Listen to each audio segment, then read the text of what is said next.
Hey guys, how's it Powered going by out there? Hope you Riverside guys are doing FM. well.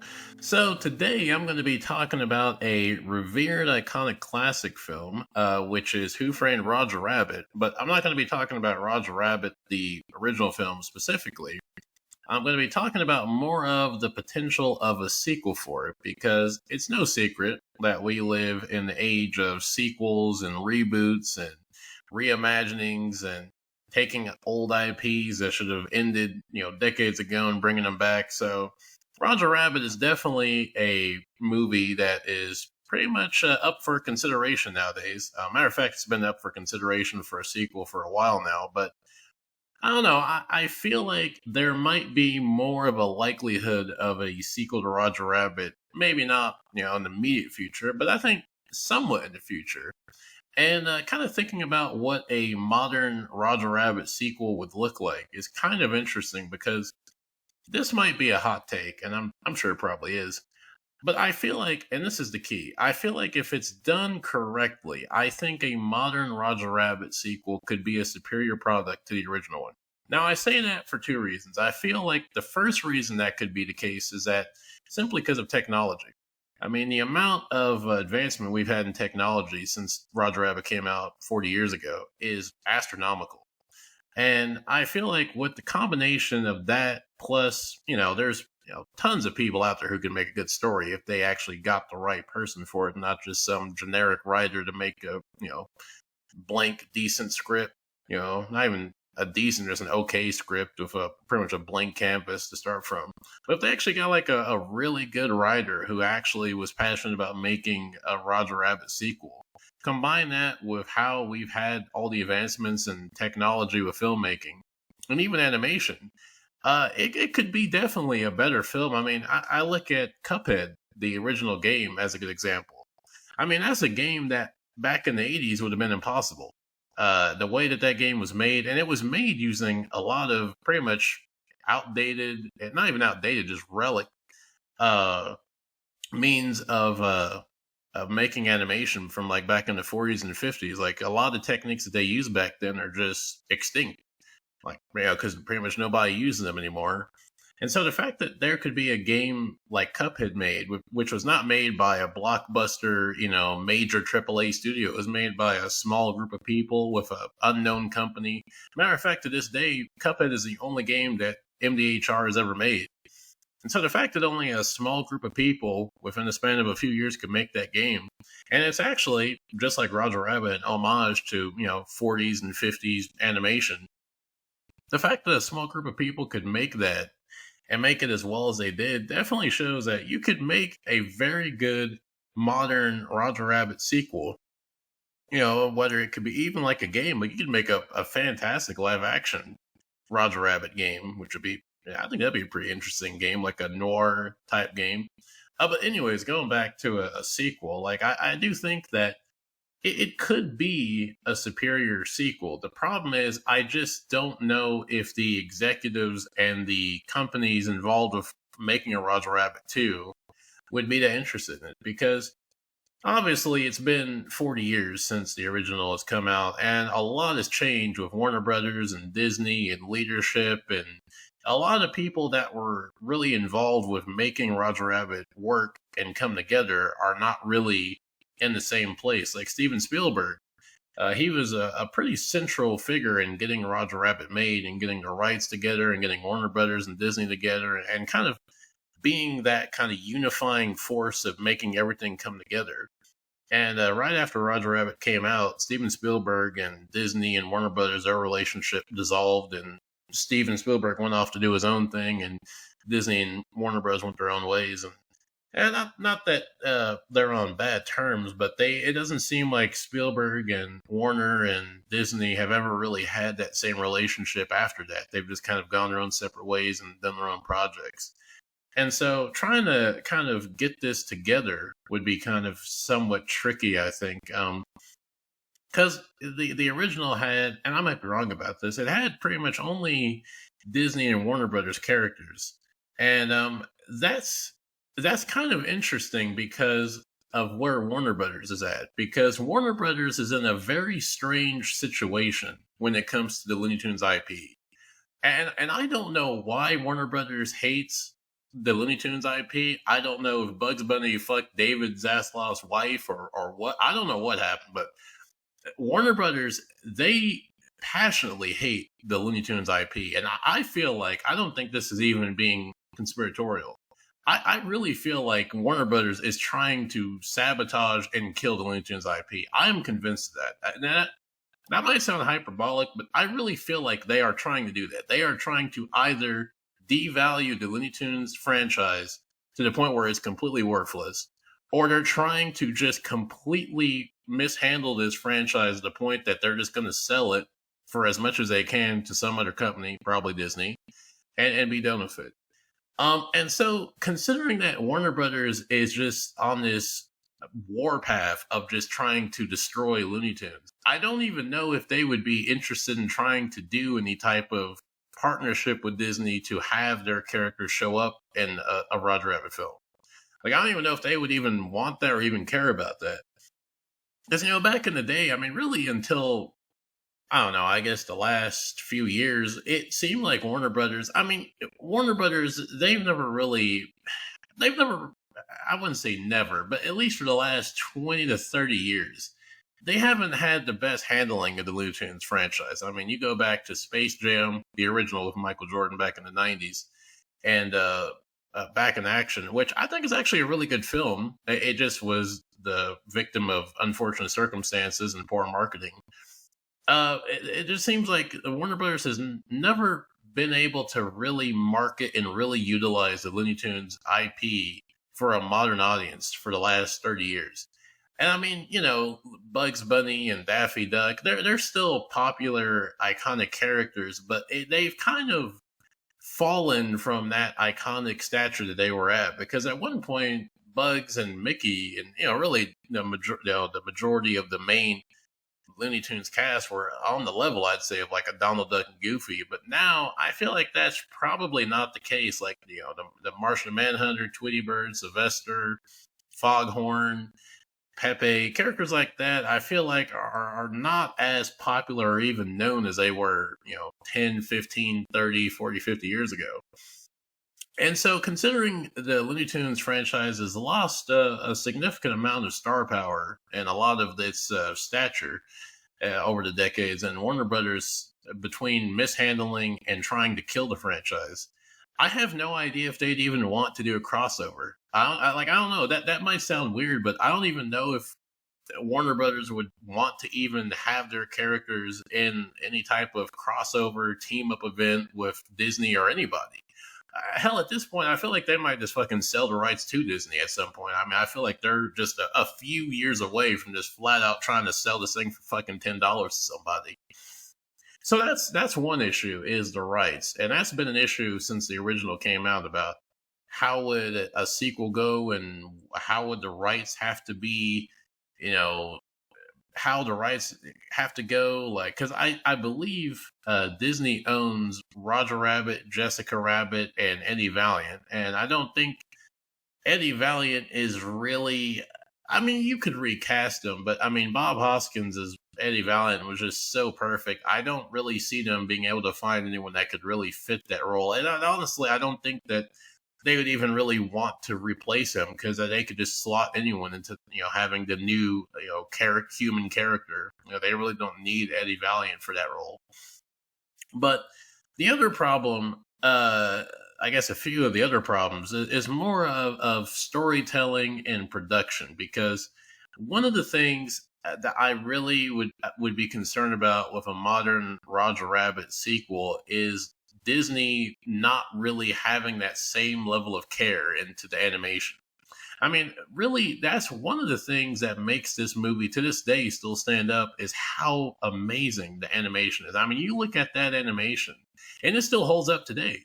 And in fact, the Roger Rabbit movie holds up better than films that have come out in the last 15 years. I mean, Gods of Egypt, which came out like, 7-8 years ago, that has aged about twice as much as Roger Rabbit, and it has come out in the last decade.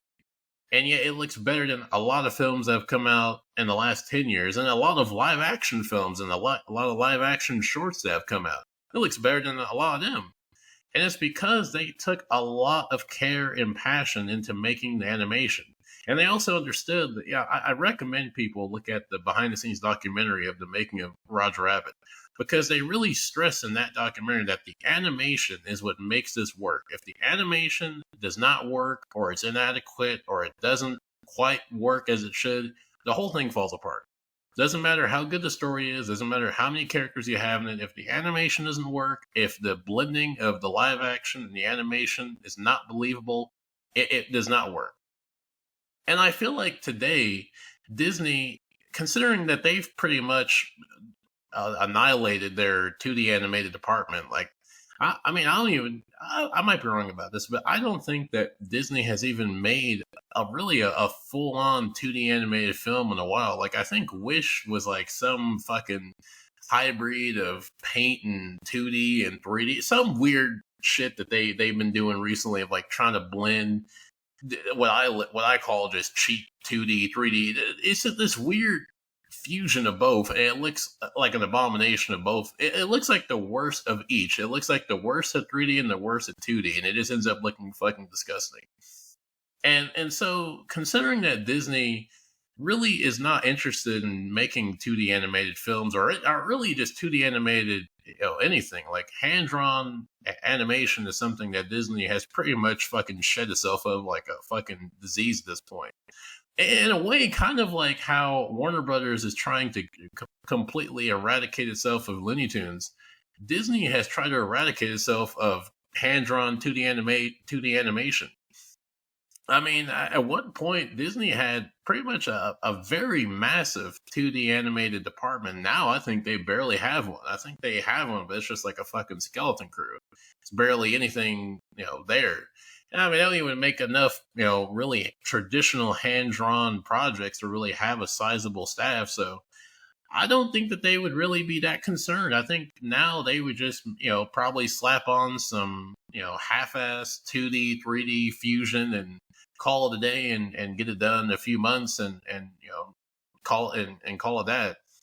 And so, the fact that Disney would probably cheapen the animation, and they probably, I doubt that they would go to the extreme levels that the original did, from trying to like make sure that every frame of this it looks right, every frame is accounted for, every small little detail is accounted for. I don't think they're going to go through that process. I mean, you look at the behind the scenes of the original. I mean, they really did a lot of work to make sure that the animation looked great. They did several different, retakes, and the whole process is fantastic. Like, I really strongly recommend, if you love Roger, or even if you like the film, I really recommend looking at the behind the scenes of that film, the making of it, because it's so fascinating just how much work and how much detail went into the animation, because it was such a central part of that movie. And I just think that today, whether it be Warner Brothers, especially Warner Brothers, they have more of I'd say a hatred of animation than Disney. Disney's just kind of indifferent and kind of just not wanting to do anything with it. And Warner Brothers just seems to fucking hate anything involving God forbid, something from the golden age of animation, the 40s and 50s and 60s. So between either company, there's really no hope of the animation being good. So that's one concern. And then the other concern I have for a modern live action, sequel to Roger Rabbit is the casting. Because I feel like Disney or whoever, I feel like they would just probably cast the most generic, bankable A-list actor to just be themselves for the 100th time. They probably would cast Chris Pratt or Tom Holland or some just, whatever slot in, the most popular young or middle-aged, star, male or female, and they just be there doing the same stick that they've done in every fucking show and movie they've been in for the last several years, and that'd be it. Like, I don't think that they would really want to cast someone like they do with Bob Hoskins. Like, I know that the original film, they wanted Jack Nicholson, and they wanted Paul Newman, and they wanted Eddie Murphy. I get that they wanted celebrity, personalities for the role of Eddie in the original, but they ended up with the best person for the role, which is Bob Hoskins. But I feel like today they wouldn't even consider finding anyone that's not an A-list actor. That's the difference. Is back then, yeah, they wanted, whatever number of celebrities, but they couldn't get them. So they're like, okay, we're going to get the person who's the best fit for the role.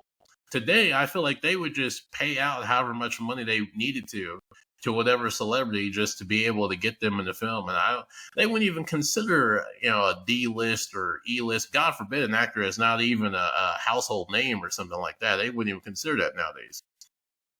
And that's such a main part of the film is, Eddie Valiant and his, issues with alcoholism and dealing with his brother's death and his complicated issues with Toons because of his brother's death and having to overcome his, prejudice against the Toons because of his brother's death and overcoming his alcoholism and ultimately helping the Toons. Like, there's so much that is centered around Eddie as a character, and there's so much going on with him as a character. And Bob Hoskins did a fantastic job of transforming into Eddie. I mean, I didn't even know until I saw the behind the scenes documentary and seeing him in other films that his accent in the film is actually not his accent. I think he was British, actually, I believe. But he didn't sound anything like that. Like, his actual voice sounded nothing like his voice that he used in Roger Rabbit's Eddie Valiant. And so I really don't think that Disney and Warner, I don't think they would really be interested in having as much of a in-depth, detailed, character as Eddie. I think that they would just want to have someone that's just a famous face that people know and has been 1,000 different projects that can just be there, do their shtick. Do you think of Ryan Reynolds, Chris Pratt?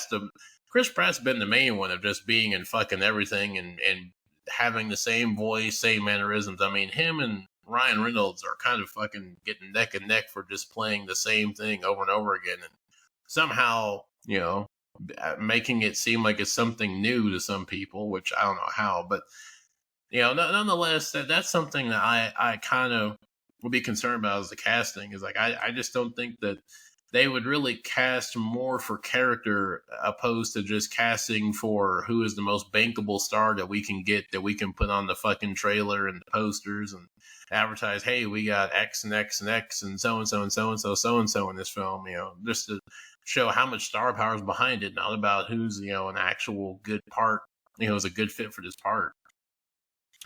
And so the other concern I have is the animated characters, because something I didn't really think about, and something that I don't think is also considered, is that there are a lot of animated characters that did not exist when the original Roger Rabbit came out. I mean, The Simpsons, South Park, Family Guy, Rick and Morty, Smiling Friends, the last 30 years of Disney, animated films, the last 30 years of, Cartoon Network animation, the last 30 years of pretty much any animated show or movie that's come out from, the late 80s to now came out after Roger Rabbit. So there is an insane catalog of animated films and animated characters. And Disney especially, I mean, Disney has a massive fucking catalog of characters that just did not exist. I mean, Mulan, Aladdin, Lion King, Frozen, Moana, even Pixar, Toy Story, Cars, A Bug's Life, Inside Out. There are so many different, IPs that they have now that did not exist back then. And I feel like what would end up happening with this film is what ended up happening with Space Jam 2, where it just ends up just being a fucking hour-long Disney Plus / HBO Max commercial of just shoving in every fucking character possible and just having them there just to be there and having nothing to do. They have nothing to do with the story. They're just there and they're always showing up. And I feel like that would just be overkill. I feel like trying to make a full feature film of just having every possible character you can have shoved into this film just to show, hey, we have X in there, we have fucking Wall-E, and we have Buzz Lightyear, and we have Elsa, and we have, the fucking Ratatouille cast, and we have, Snow White, and then we have, Tiana, we, all these fucking characters. It would just become completely overkill after about 10 minutes. And that's one thing that the original film did well, is that it had a perfect balance of, it had a lot of cameos, but they were done in a very clever way. Like, when Eddie goes to Toontown, there are a lot of cameos, from that whole little, portion of the film, but they're not just overt, like stopping the film to say, hey, here's Snow White and the Seven Dwarfs and the Evil Witch, or hey, here's this character, or hey, this is this and this character there. Like, it's just done in a way that it's in the background. You catch it if you see it. You might have to catch it on the rewatch. Like, there have been so many cameos that I did not notice until I've just rewatched the film several times. And you'll see like posters of characters. You'll see a reference to characters, or you'll see just a random character in the background of a scene that you just never noticed before. That's actually a pretty important character. Or you'll have like Bugs Bunny and Mickey Mouse show up for a few minutes, but they never take away from the film. And that's something that I really think the first film doesn't get a lot of credit for, is just not becoming the Bugs Bunny and Mickey Mouse show. Because I feel like that could have been an easy decision to make. Now, it might not have, because I think that Disney and Warner Brothers had some weird thing where they didn't want Bugs and Mickey to not be more in the film than the others. So there might have been an issue with trying to make a full feature film of both of them. But nonetheless, it could have been a lot more easier to just have Bugs Bunny and Mickey Mouse as like the poster child, and just making a film with just them and Donald and Goofy and the Looney Tunes characters, and Eddie and them are just in the backdrop. But it's actually flipped, where Bugs Bunny and Mickey Mouse, they're just background characters. They only show up a few times. They don't say a lot. They really don't do much for the plot. And they're only in the film, I think, for like barely 5 or 6 minutes. And the same thing with the other characters, like Donald Duck and Daffy, the famous dueling pianos at the Acme nightclub. They're only in the film really for about 3 or 4 minutes, and that's it. Dumbo shows up for like barely a minute of screen time. Snow White, she's only in the film for like barely a minute. Like, all the cameos in the film are not just completely overwhelming to where they're just trying to stop the film and telling you, hey, look at who we have here. And I feel like today that would just be the complete entirety of the film, of just like constant over the head shoving all these different characters in every scene, as many characters as possible, just like Space Jam 2.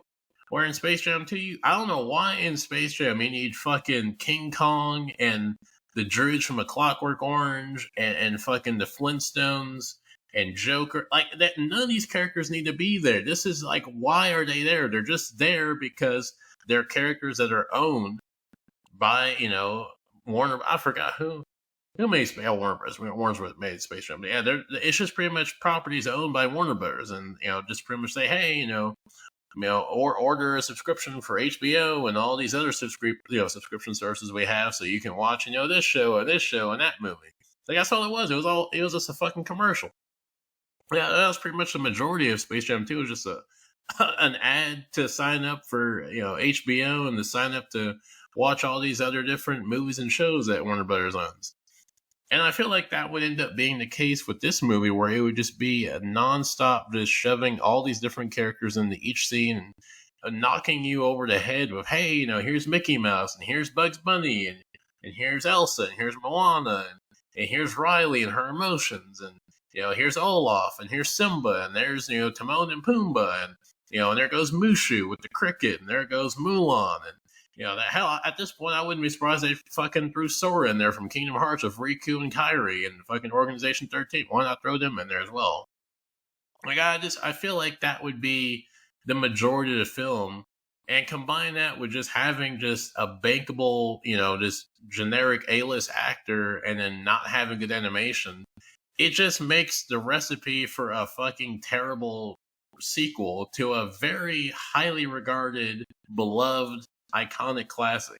And it's unfortunate because, like I said at the beginning of the video, it doesn't have to be that way. And maybe this is just me being overly nihilistic and cynical. And I'm sure some people think I'm thinking the worst, and I am, but I can't say that I'm not justified. I mean, look at how many reboots and remakes and sequels of stories from decades ago that have come out that have just been either bad, not good, or completely so different from the original that it has nothing in common with it. It's just a whole new other thing.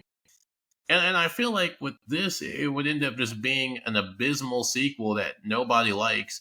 And on top of that, to add insult to injury, I don't even know if they probably have this released at theaters. They probably just fucking shoot it on the Disney Plus and HBO Max, depending on whatever the rights issue would be between Warner Brothers and Disney. You know, it probably would just be a straight to streaming movie. I don't even know if it'd go to theaters. So on top of that, it wouldn't even get a theatrical release. Probably it'd probably just be one of a thousand fucking Disney Plus movies that they make a year, and it would just be on Disney Plus and end up fading into obscurity, and then people would just have a bitter taste in their mouth for Roger Rabbit. Instead of thinking about the original, they think about the new sequel that came out that was shit and think, oh man, that was a bad film. Yeah, and that's unfortunate because with how well the original Roger Rabbit was done 40 years ago, there's no excuse for it not to be done as good to if not better now.